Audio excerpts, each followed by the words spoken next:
My name is Sergeant Kaipo Paiva. I'm a police officer. I'm getting used to saying sergeant because I recently got promoted um, in October of 2020, and I'm going to be going back to community policing. So I work with the community policing team. So first, I want to talk about what I want to say first is I'm off duty right now, and I'm not working in the capacity of a police officer right now. I'm speaking on my experience of a police officer and how I learned about harm reduction and how I've used its philosophy and its practices in police work to help make our community a better place. And before we start, there's some little background about me. I've been in the police department for 20 years. I've worked on patrol for 8 years. The other 2 years were in District 6 in Waikiki as a bicycle and ATV police officer. But the other 8 years before that was in patrol as a regular patrol officer. For the last 10 years, I was assigned to the District 3 community policing team.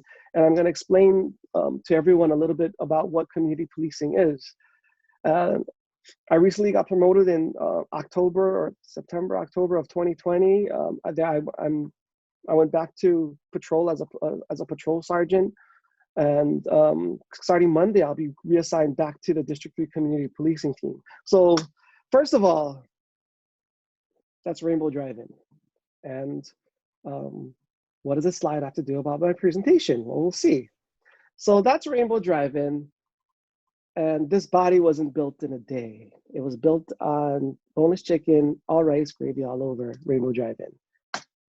That is me and my wife at Rainbow Drive-In ordering. And if you look at our t-shirts, we just finished the Hawaii Pacific Health Walk. So we were replenishing our calories that we burned from the health walk. What does this have to do with my presentation? First of all, I'm not an expert. I'm not an expert at community policing. I've done it though for the last 10 years of my career in the police department. And I'm still learning how to do this thing and how to do it better. But my point is that I'm not an expert. I'm usually a facilitator. This is the first time I'm giving this presentation virtually, so I'm gonna do my best. And we're all getting used to Zoom, myself included. So I'm gonna do my best today. So Kaipo Paiva, not an expert, happy marriage, understand. So here's some discussion questions, right? What's the purpose of law enforcement? What is the purpose of enforcing law? These are questions that I propose and I give the community policing class at the police academy. And this is a question I asked the recruits just before they graduate. So you guys have been in here for 6.5 months. Tell me, what's the purpose of law enforcement? And what I want them to understand is what's important about enforcing laws? And just something to think about. And some of the answers that I get is the purpose of enforcing laws is to help prevent chaos and create peace and keep people, quote unquote, in line. Okay, fine. And then I ask the question, what's the purpose of police? And we get a lot of mixed answers on this. Some say it's the purpose of police is to enforce laws. And the question I ask to that is what's important about enforcing laws and how those questions go in together. And I thought as a recruit that the purpose of police was just to enforce laws. But what community policing has taught me was why it's important to enforce laws. What's your ideal community? So these 3 questions I asked, the reason why I asked what your ideal community is the last question is, I want police officers and recruits to understand why they're doing what they're doing and who they're doing it for.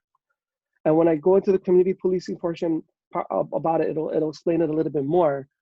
But what if our goal as police officers wasn't just law enforcement?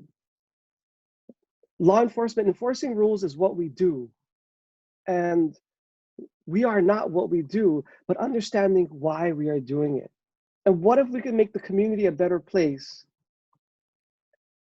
without just law enforcement? I mean, if law enforcement is just as a resource, and I'll explain it a little bit better as we go into the community policing portion about it. But our whole goal, what if our whole goal was about making our community a better place? So if you go into the Honolulu Police Department website, honolulupd.org, you can go and find the chief's vision and mission statement. And our vision is the community and HPD working together to make our island safe, and in the values of leadership, integrity, excellence, accountability, and teamwork. Oh. So you can find this on our honolulupd.org website. Chief Ballard put this up for our community to see. And in that,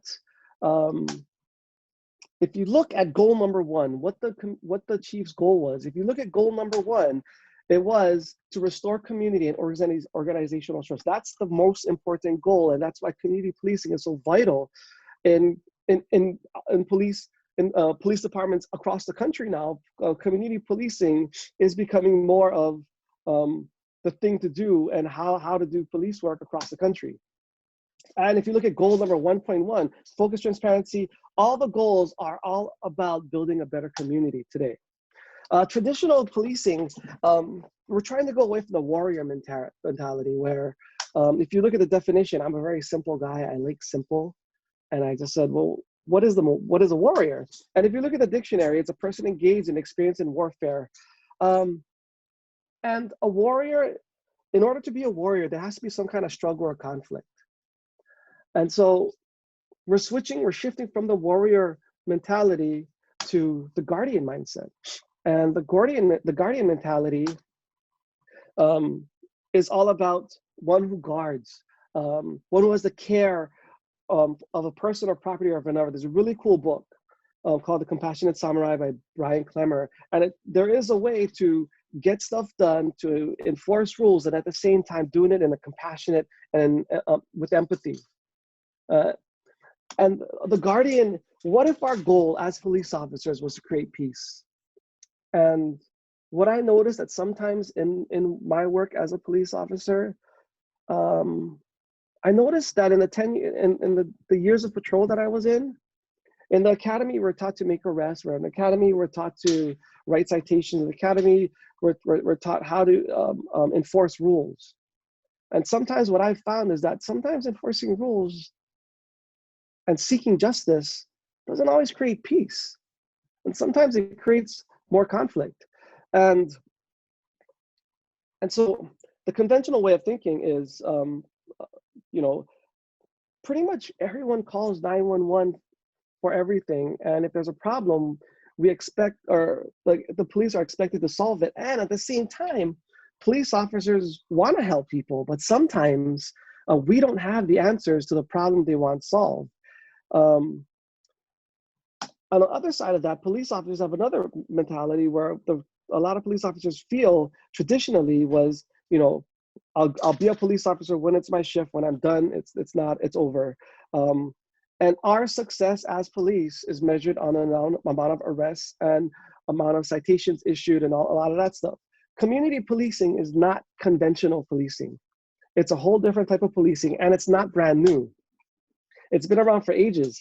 And these are some definitions about what community policing is all about. And so when I went to my first Hawaii Health Harm Reduction Conference, and I learned about what harm reduction is in reducing harm. And I had this thought in my head, this rule in my head, that if I just do more enforcement, I could solve more of the community's problems. And as I was doing more enforcement, the community's problems weren't really disappearing, but our stats were going up, which is how law enforcement measures their statistics, and their effectiveness is the amount of enforcement they do. And so community policing takes a look at it differently. And so if we make policing crime, sometimes we feel that if you look at this diagram and it says, the reason why there's all these problems because there's crime, and therefore police should be the ones. If police solves crime, it'll take care of everything else. And at the same time, in my experience, we've done our job, we've made arrests, we've given citations, and crime or the community sometimes doesn't really change. And so there's a different perspective in community policing. What if we make community wellness the goal? And if you look at the police, they're actually a resource around community wellness. And in community policing, we view ourselves as a way to work with these other groups in trying to create community wellness. And other groups would be considered like people like the Hawaii Harm Reduction Center. And then I added another word to this, which really meant a lot to me. What if our goal was to create peace along with community wellness? And if our goal is to create peace, then our resources on how we do police work can actually change. Instead of just law enforcement, it could be focused around building relationships, getting to know people, including the businesses, schools, and citizens, and everybody in the community, and help and let them lend in and be a part of the solution to the problems in our community. And we do this by making partnerships. We understand that we are not the answer to solving our community's problems, and so we build these partnerships, like how the partnership we have with the Hawaii Health Harm Reduction Center, Adult Friends for Youth. We Didn't See the Hawaii is a very close partner of ours. We work very, very closely with them. That's a picture with the Walmart Kunia GM, the Department of Justice, the Attorney General's Office, the FBI. And we understand that if we're going to make a better community, it's not going to be by ourselves. And in the community policing philosophy, it's the community are the police and the police are the community. We go back into our community. When our shift is over, we take off our badge, we take off our uniform, we're going back in the community we serve. And if there's any place else that I think that we can understand this, it's right here on Oahu, on our island, together. So what we found when I was working on patrol and I went into community policing, and recently I've become a sergeant, and what I found that every person that committed a crime had in common was that they were once a youth, that they were once in 6th grade, they were once in middle school, they were once in high school. And then I proposed a question to one of these guys that got arrested, and I said, you know, when you were in 6th grade, did you ever view your life was going to be like this? And the answer is no. And so I asked them, I mean, we're always trying to, from my experience as a police officer, we're always trying to solve crime by doing more enforcement. And so I thought, well, what if we ask the people committing the crimes why they're doing it and what they're doing it for, and understand them about why they're doing these things. And there's a whole bunch of reasons. A lot of it has to do with addiction, a lot has to do with trauma, a lot of it has to do with a whole bunch of things. And a lot of them didn't have the tools at the time when they were young, or when they did their first, when they broke their first law, or when they were younger. They didn't have the tools to really make better decisions. And so in harm reduction, we understand that we want to reduce harm. And one of the ways that we did that was to teach kids how to create more peace. And so we have these programs that we do. We have our RAP program, which is our elementary school program, which is in the 6th grade. DARE is in the 5th grade. So what we wanted to do was continue with the RAP program and RAP program in the 6th grade. And we worked with Waipahu Elementary and Honowai Elementary. And we also have our middle school program. And in the middle school program, I was trying to get into Waipahu Middle School for 7 years. And I was having a hard time getting in. And finally, they said, you know what, we'll give you these bunch of kids to work with.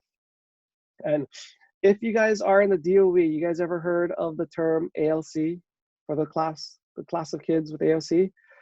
They usually have an R or 2 R's after their grade. And, you know, sometimes ALC was known as, you know, Assholes Last Chance or Alternative Learning Class. And so when I went into class, I renamed the class. I said, you know, whenever I come in here, this class is going to be still called ALC, but we're changing the name to this class from Alternative Learning to Advanced Leadership class. And they all looked at me and said, what? And I told them, you guys are leaders. You don't know it, but you are, and I'm going to treat you like leaders. They've treated you another way. When I come in here as a police officer, I'm going to treat you different. So we'll talk about the RAP program first. We have our main foundation about teaching our RAP program are the ABCs of success, which stands for attitude, belief, courage, and choice. And we have a whole bunch of classes. We teach the classes at the school. We teach them about laws, and we teach them about, this is our curriculum, oh shucks. And this is our curriculum, introduce the Juvie laws, who am I, the ABCs of success. One of the newest ones that we introduce is forgiveness.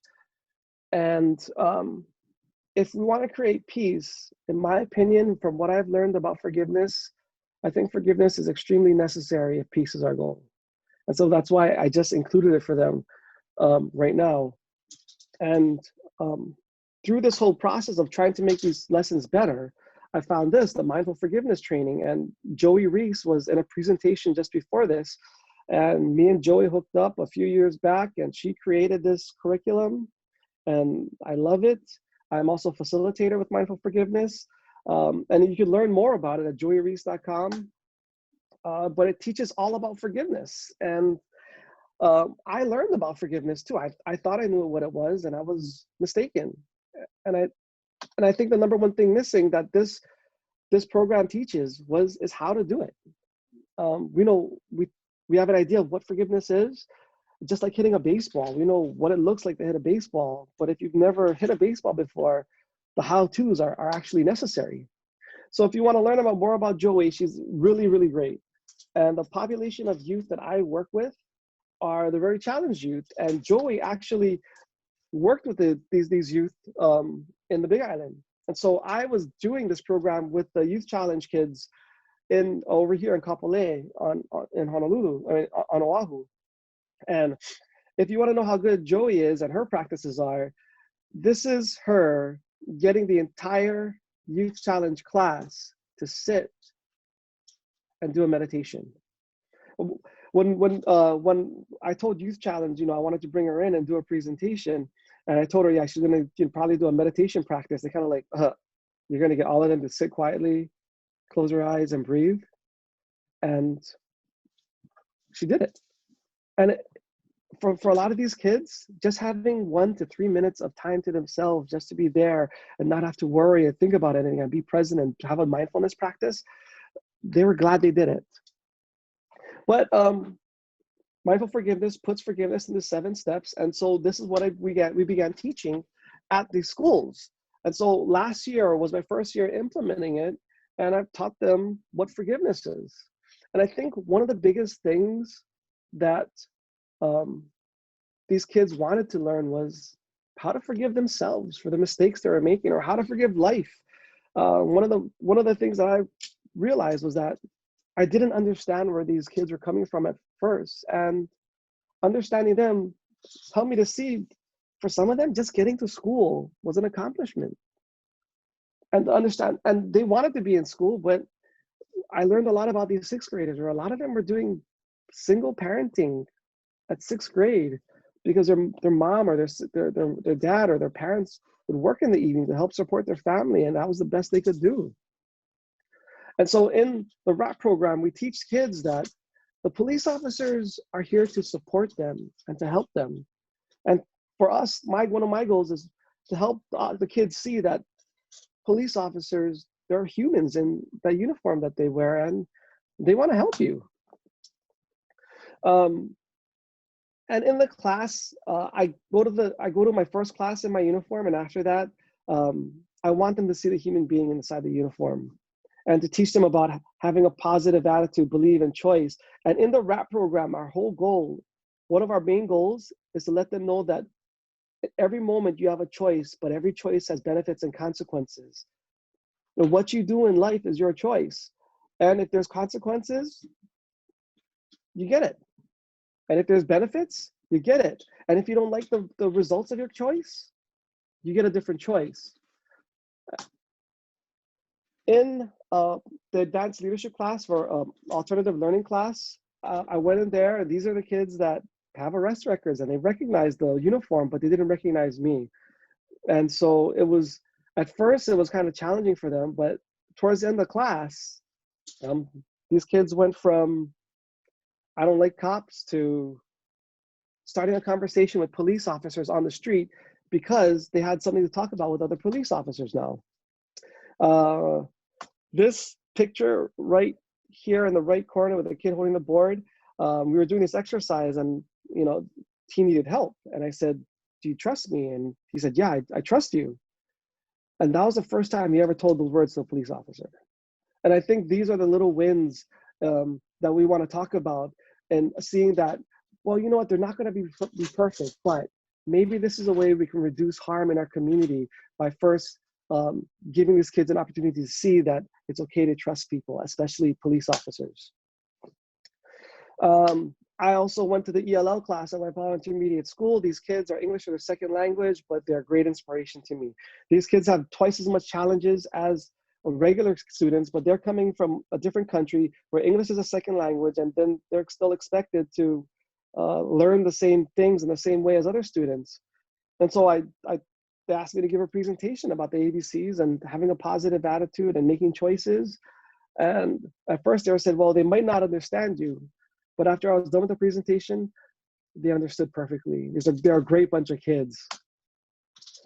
The Adult Friends for Youth.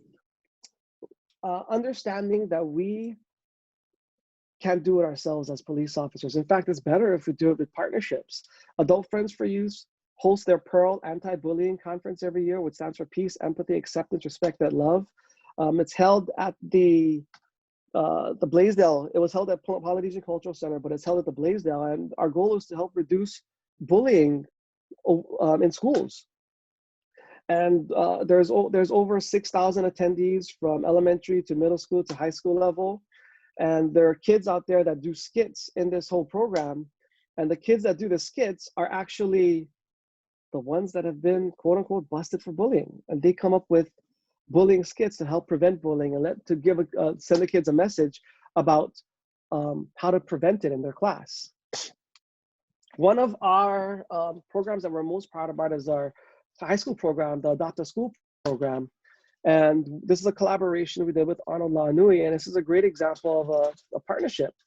Arnold La'anui comes into the Pearl City Police Station one day and say, back in 2010, he said, I want to do this program with you. And I said, what is it? Well, it's called the Adopt a School program. What are we going to do? And he's like, I don't really know. So I said, okay. So we started with giving classes to the 9th grade class, and the 9th grade class that we work with, they had academies back then. And this particular academy, or this house that they called it back then, had the highest dropout rate, 70%. So this house, by the time when they're freshmen, by the time they graduate or get to seniors, about 70% of the kids or the students in that house were dropping out of school.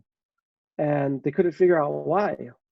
And so Arnold La'anui goes to Keith Hayashi at Waipahu High School and says, I want to try this program out. And Keith goes, okay. Keith Hayashi, great guy, super open-minded, very optimistic, always looking for other ways, other partners to bring into the school. And so we did this program, and he asked us to come on board, and we've been doing it ever since 2007. And it was a really, really good program. And so the FBI came and did a story. One part of this, the Adopt a School program is the Leader Lab. So in this program, what we found was that, not always, adults don't always have the answer to solving our community problems. One of the goals in community policing is to get the community involved and help them be a part of the solution. Because if there's anyone that knows best about what the problem is, it's the community members. So if a lot of our goal was to ask the kids, hey, what do you see that the problem is? Because we just became very vulnerable and said, I think maybe we're chopping at the wrong tree and we're not uprooting the problem, but you guys see things that we don't. So we have this thing called Leader Lab. It's a 3-day experience, a leadership experience and problem solving experience that we have for the kids. We break them up into groups. It's a cohort of about 50 kids, and we put them in groups. They do the problem identification. They come up with ideas and plans, and then they present it to their freshman class and enroll them and have them pick which plan or which program they want to do. And it's all done by the students. The only thing we do is teach them the how-tos of problem solving. And we don't tell them what the problem is. We let them find it for themselves. We don't tell them what the solution is. We let them find it for themselves, and they took it and ran. And these are some of the examples of the ideas that they came up with as Operation G-Love, which is a way for them to help them spread love, because what they found that bullying and the kind of messages that are being sent are all negative, and what you put in comes out. So one of that group, Operation G-Love, was a way to help them share more love in their school. support and acceptance, that group's message was don't expect, but accept people. And, you know, just like in forgiveness, we have all these expectations about how other people and how the world should be like. And what they were teaching was, well, let's teach people how to accept people's differences instead of expecting them to be a certain way. And I think if there was a way to accept differences and accept that people have different opinions and understand that we can agree to disagree, that's another way to create peace. And so that's some of the things we do, but our whole focus was to build a better relationship with the kids. And we work with the elementary school kids, we work with the middle school kids, we work with the high school kids, and a lot of the ways we solved problems, a lot of the problems were coming from the high school initially. And a lot of them were like school fights. But because we built that relationship with the kids in 6th grade and middle school and in high school, when there was a school fight or an inkling of a school fight, we weren't there just to go, who did this, who did what, handcuff you and arrest you. Now, they had an option to call us. So the way we take care of these fights now that's almost happened or might happen is we bring the kids in, and I'm like a mediator, and I walk in and the kids go, oh, Officer Kaipo. And I said, well, what happened? And I listened to them and I let them express themselves and let them know. And we mediate. We do peace creating tool. We have peace creation in that room instead of an arrest. And what I found was, in my experience, that's been more effective. And so some of you might ask, well, do you have proof that this works? One of the most challenging things in our work is keeping stats. And one of our challenges is, how do you keep stats of crimes that don't happen? I mean, it's easy for us to track enforcement and to track arrests, but what about the crimes that don't happen? What about the cases that don't need to go to court, or the money that we save? The cool thing is, Agent Arnold La'anui, he was getting his PhD in USC, and he used this framework to do his research. And he actually tracked some of those stats. And he presented it to the FBI, and the FBI did a story. And I'm going to show you a video about our work and what it's done for an entire community. Yes.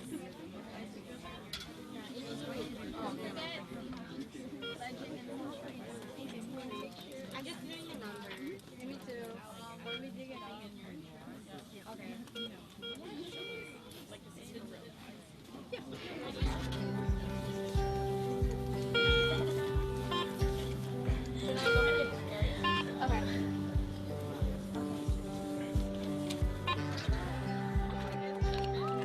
So 6 months ago, we got together with the University of Hawaii and its Forensic Anthropology Department, and we pre-staged a crime scene with 2 victims that we had buried in a shallow grave on campus here.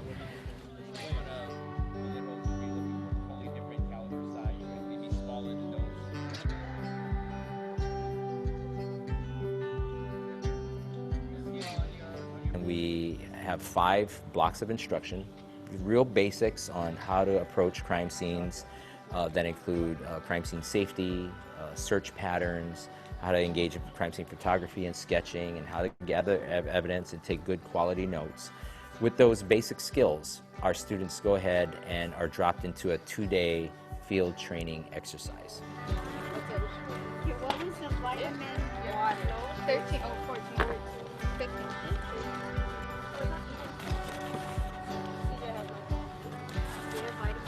School number 1 that participates in this is Waipahu High School. Waipahu High School is our socially, economically disadvantaged, at-risk neighborhood. So we have a number of high-performing students with a high degree of resilience, but come from a very different economic and ethnic background attending Waipahu High School. School number 2 that we're partnering with is our privileged all-girls Sacred Hearts Academy, a well-known high school here in the state of Hawaii that has a Rockstar STEM program. These are very high-performing students that are highly driven. When I first became a police officer back in 2000 over here at Waipahu, It was a completely different neighborhood from what we see today. There was a high crime, a lot of truancy. In certain areas of the neighborhood, officers could not go in alone. They had to go in with 2 or 3 officers. 2 officers to service the 911 call in that area, and 1 officer to stay outside and watch the cars to make sure the cars weren't vandalized. It was kind of a rough neighborhood. So what we're really trying to do, ultimately, the outcome we're looking to achieve are the drastic reduction of those numbers. Can we reduce violence? Can we reduce drugs in that neighborhood to make that neighborhood a safer, better place?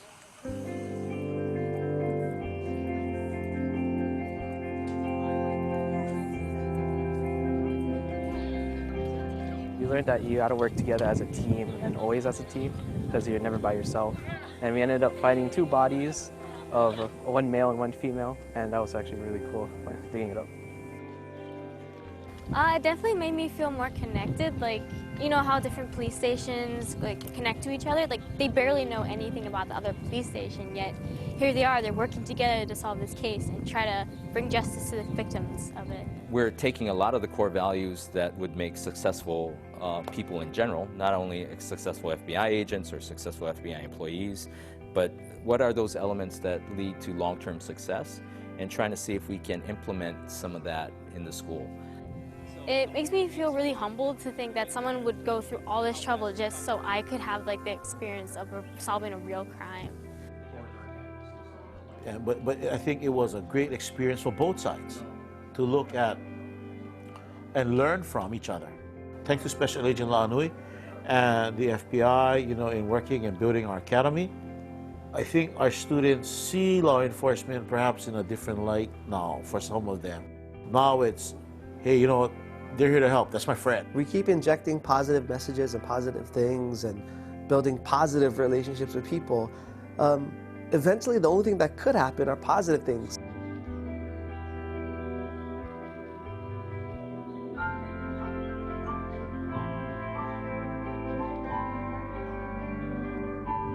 So there is a neighborhood and a campus renaissance that's kind of taking place. And walking on that campus now is absolutely phenomenal. There is nothing but really advanced learning that's taking place. And not only learning, but a zeal and an excitement about learning that hasn't been there before. And we're really fortunate to have been partnered with this school to help play a role in some of that.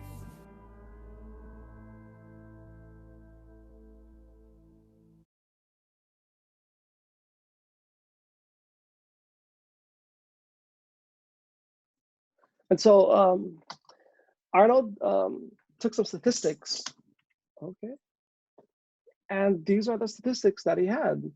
And I think understanding harm reduction helped me to have less stress as a police officer at the same time. Because we're taught these things about what we do in the academy, how to arrest people, how to write citations, how to write reports. And I thought that, if I just did that, crime would go away, but it didn't. But understanding harm reduction and if our goal, we might not be, justice doesn't always create peace. And what if our goal was to create peace instead of having justice? And I'm not saying that justice isn't important, it is. And what I've learned through the mindful forgiveness training is that sometimes justice isn't necessary to have peace, and peace is, maybe it's just a choice or a goal that we can do together. But these are the goals, and if you look at all the numbers, they've drastically dropped. The cool thing is, what we didn't realize is the effect that, what it would have, we didn't realize the effect of, I thought I was just gonna go in schools and talk to kids and work with these kids and help with the school, but these stats are actually from the entire community. And it actually help make the community a better place. And if you look at Waipahu High School now, it's a really, really great school to be in. There's kids from all over the island that are trying to get a GE, trying to get into that school to work with us. And, Keith Hayashi is doing his best to try to get as many of those kids as possible. Well, we want to service our Waipahu kids first, and it makes a difference. But everything else is down.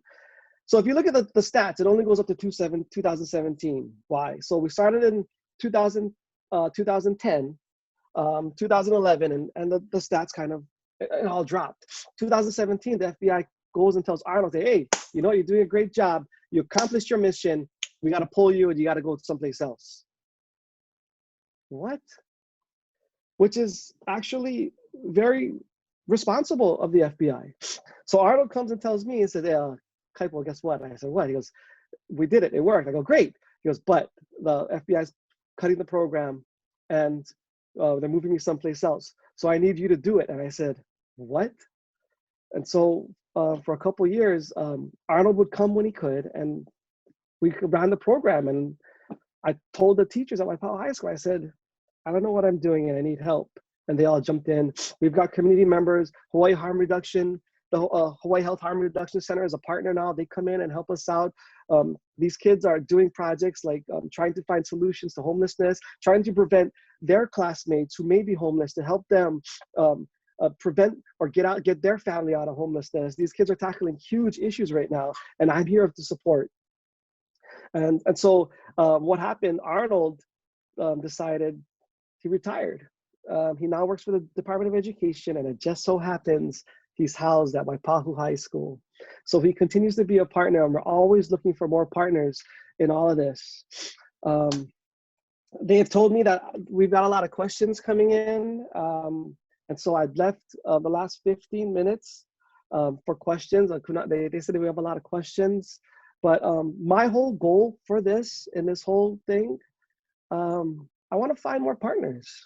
I was really excited to see that there's 60, 70 people that jumped on, and I understand that I can't do it alone, and neither can the police department. And I'm looking to see if we can help you guys in your groups, or if you could help us. And we understand that we're not the answer to solving all of the island's problems, and we'd like to team up with you guys. So I'll open the floor to questions.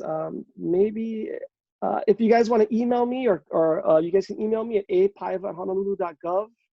And I check my work email every single day. So we can open we can open for questions, and I'm gonna stop the share. But thank you guys all very much for coming in, and I'm looking forward to working with you guys. Edwin, I saw your hand up earlier. I just wanted to say that as a Puerto Rican Latino male, and how do you feel? How are you going to be able to explain what happened in the Capitol last night to these kids in your program? Because there were no consequences for the people that invaded the Capitol. Yet we, as minorities, always have to deal with consequences of our actions.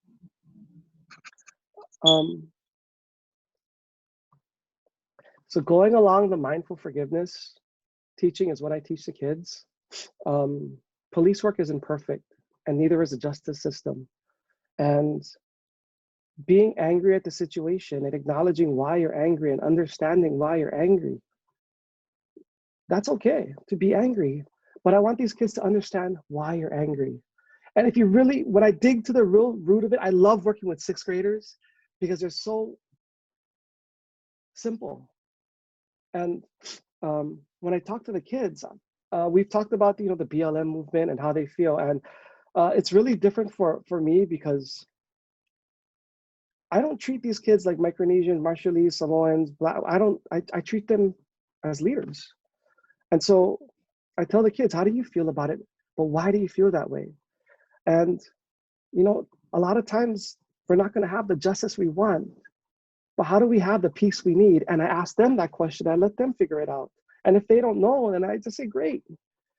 How can we work together to help you? Because police officers, believe it or not, they want peace too. We don't like going out there and attempting to we don't like seeing people get hurt. I guarantee you that much. And I don't know what the answer is, and I don't have the answer, but I think we could find it together. And that's my answer to the kids. I tell them honestly, I don't know what the answer is, but how do we find peace in ourselves so that we can do it together? I also just wanted to say, I think what you're doing is extremely commendable. I am a former felon. I am now in the harm reduction field. I love being a case manager and working with, I'm from Philadelphia. We are the largest distributor of heroin and fentanyl on the East Coast. And my little nonprofit that I work for is dead smack in the middle of it. And every day, we come to work and we try to help and we do these jobs. And what you're doing, extremely commendable. Edwin, if there's any way that I could help you, I know if you're in the mainland, but I'm here. But if there's any way that I can help you, maybe, my goal is to see if we could teach other departments to do what we're doing and other teams to do what we're doing. Let me know what I can do to help you out, brother. I mean, we're in it together. William, I see your hand up, William Mauser. Yes, Kaipo, first of all, thanks for that presentation. I think it was great because at least for me, it shared. I like the part that you talked about the police department, HPD's objectives and goals, and that word trust is such a word that brings across the whole entire continuum of the helping field. Yes, without trust, really, can't establish trust. Nothing really can happen after that, and it just aligns with the earlier presentation as well. My question is, given that philosophy, which is actually, I'm surprised to know that's a philosophy because I think the stigma, pretty much has been over the years that the police or the expectation of the police department is to. Yes, I can understand protect and public safety, but sometimes the persona of that is different than or not closely associated to the objectives, right? Such as establishing trust, especially for those who really are, maybe perceived more bad than not well. So I just wanted to, my question is the police department and their efforts, what is your take on the police department and to make that philosophy more transparent to the public so people like me and the rest of the public can have a better understanding of what the objectives and the goals are behind the police department? Oh, that's a good question. So the goals and objectives, if you go on our website, honolulupd.org, the chief actually lays out all of her objectives.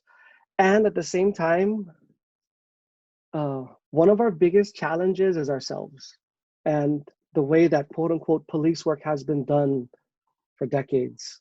And community policing is really starting to come to light where police officers now understand that it's not about us it's not about just police solving crime to make our community better. It's about what can we do to work with our community to work better.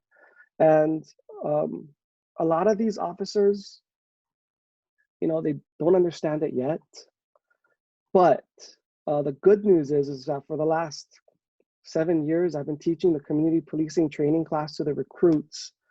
And the department is still learning and trying to teach itself how to do more of this. Actually, every district has a community policing team. And if you'd like me to connect you with your community policing team in your community, please email me, apaiva, apaiv at honolulu.gov, and I'll connect you with the community policing team.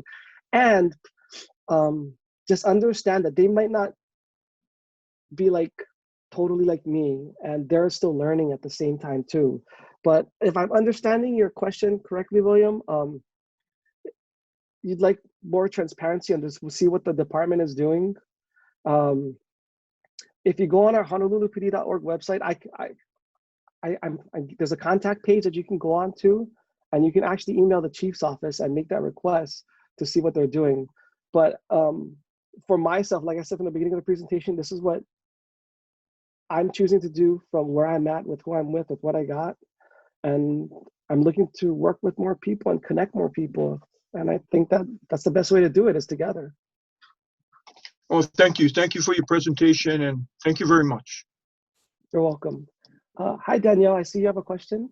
Kaipo, real quick, we have a few in the chat box if you wouldn't mind. If I Oh, can just read them out okay. from the website, just as is.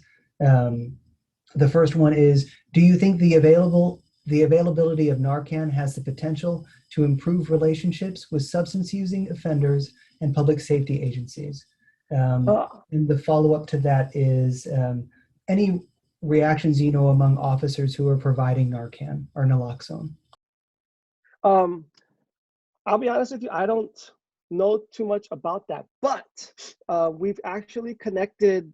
I don't know if Heather's on here, but we've connected the Hawaii Health Harm Reduction Center with our MED, our major events unit, and they're the unit that takes care of. They're taking care of the COVID stuff. They took care of the food distribution, but there was a discussion about Narcan. I'll be honest, I don't know too much about it.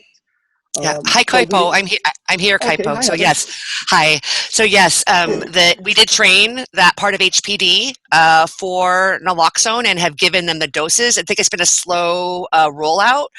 And then Maui and Kauai are on board, and I'm happy to say that we just got Hawaii Island on board and trained them. So that will mean all 4 counties, police departments will be trained in naloxone. So I think because HPD is so big, it's going to take a while to get to all of the units. But you're right, it started with, thanks to Kaipo, started with the MED. Yeah. So, like I said, we can't do it alone. But I think if you go to the first step before that, I think another one of my goals is to get more police officers to conferences like this and another conference like IVAD, and understanding what harm reduction is and understanding what addiction is and understanding the challenges about addiction and all the other stuff. And when they start understanding, and I think they'll better grasp the whole thing about naloxone and stuff. I hope that answers the question. Was there another question from the website? If you just wanted to go to Danielle, I'm just going to answer these questions. Oh, okay. Hi, Danielle. Hi, officer. Thank you so much for your presentation. I really like everything you folks are doing over in Honolulu. So my name is Danielle Bergen. I'm the community coordinator at Mental Health America of Hawaii, and I'm over on the island of Maui. And we do a lot of collaboration with MPD. And one of the things we've done since 2017 is we've done a mental health first aid training for all the recruits, all the recruiting classes since then. So the question I wanted to ask is, do you feel that a course such as that, we get a really good response from the recruits, and I think they're really grateful to learn something about mental health and on how to really understand and talk with individuals in a crisis and non-crisis situation. Do you feel that this would expedite the harm reduction work that both you're doing at HPD and MPD? Most definitely. So we actually did have training for the officers going on, and I think starting with the recruits is excellent because the recruits are so ready to learn. Our challenge is those seasoned officers, which is, I still love them, but we're trying. So we did have one, and we were doing that, and then COVID hit. And so all the in-person training stopped. And so our funding, just like everybody, is really challenging. But I 100% agree with you that being trauma-informed, having a trauma-informed police officer is extremely, extremely helpful because it breeds compassion and empathy. And when we understand people and what they're going through. Last night, I had a MH1 case, and this guy, the mom called me, and she said, well, I want to MH1 my son, and the police officers came several times, and they wouldn't take him because he wasn't MH1able, and she told me, the police officers asked, all right, do you want to hurt yourself? Do you want to hurt others? And they said no. And the officers that were there didn't understand about trauma and schizophrenia. I went last night, and I talked to the mom, and I heard the mom. And so when I talked to him, he said, of course, he knows what he's talking about. I don't want to hurt anybody else. I don't want to hurt myself. But he was showing, he was showing that, he was saying, I don't have schizophrenic, but based on what I learned about through harm reductions, what I learned through the IVAT conference that's coming in April, I learned about what schizophrenia is and what it does. And so when I talked to the doctor, I was able to explain a little bit better about what I was seeing and how there were examples of schizophrenia and possible harm later on after we leave.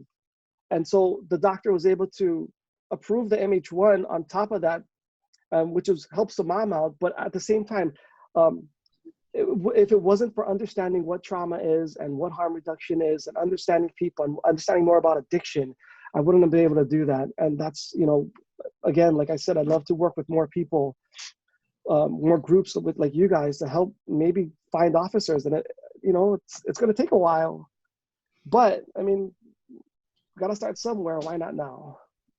We have some very capable trainers over in Oahu, so you can always call our office, Mental Health America.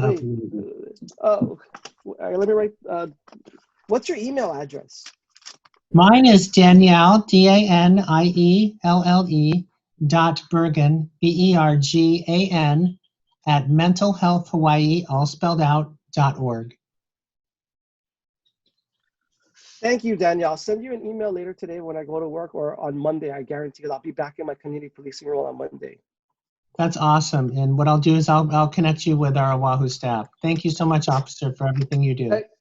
Thank you, Danielle. Thank you very much.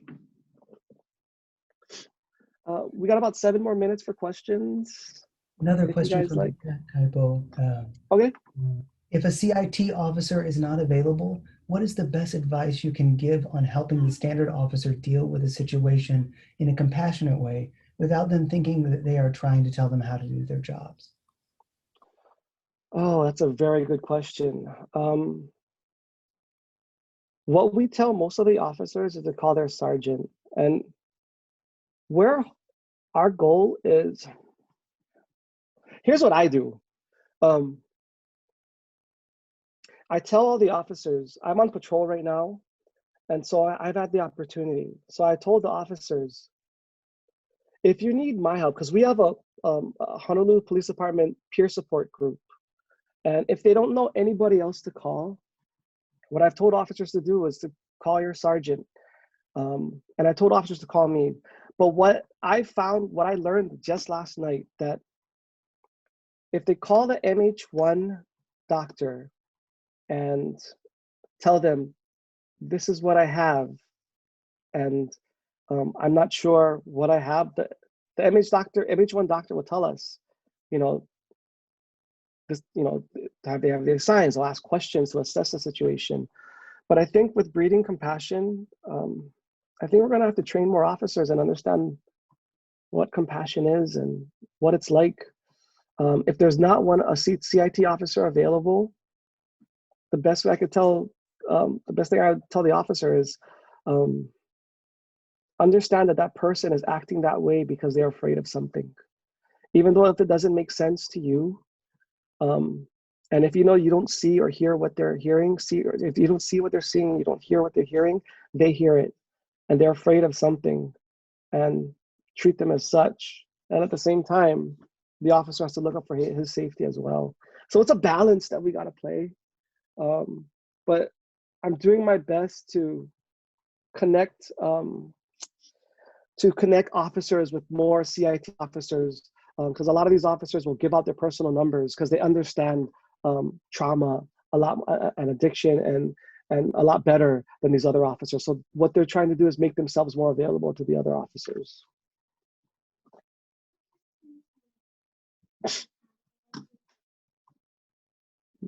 Hi, Charlene.